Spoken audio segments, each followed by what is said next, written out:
உங்களுக்கு உதவ யாரும் இல்லை, கை கொடுக்க யாரும் இல்லை.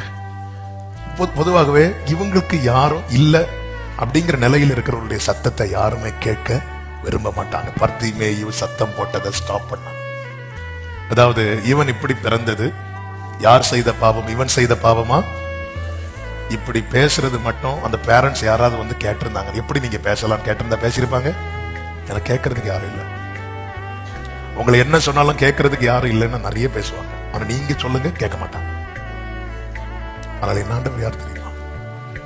உபத்திரவப்படுகிறவனுடைய உபத்திரவத்தை அற்பமா எண்ணாவது.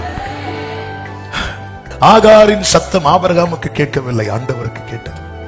அன்னாளின் சத்தம் ஏலிக்கு கேட்கவில்லை, என் ஆண்டவருக்கு கேட்டது. எசேக்கியாவின் சத்தம் ஏசாயாவுக்கு கேட்கவில்லை, என் ஆண்டவருக்கு கேட்டது. பவுலின் சத்தம் அனனியாவுக்கு கேட்கவில்லை, என் ஆண்டவருக்கு கேட்டது. பர்திமேயுவின் சத்தம் அவன் எதற்காக அழைக்கிறான் என்கிற சத்தம். சத்தம்னா நாய்ஸ் கேட்கும், அந்த நாய்ஸ் கிடையாது. அந்த நாய்ஸுக்குள்ள இருக்கிற வாய்ஸ் அது என் ஆண்டவருக்கு மட்டும்தான் தெரியும். பர்திமேயுவின் சத்தம் சீஷர்களுக்கு, நான் இந்த சொல்ற நபர்கள் எல்லாம் சத்தம் கேட்க வேண்டியவர்கள்.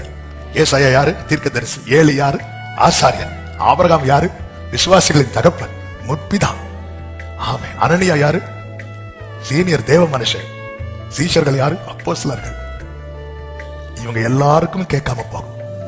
பாஸ்டர்ஸுக்கு கேட்காம போகும், பேரண்ட்ஸுக்கு கேட்காம போகும். ஆனா அவர் அறிவா.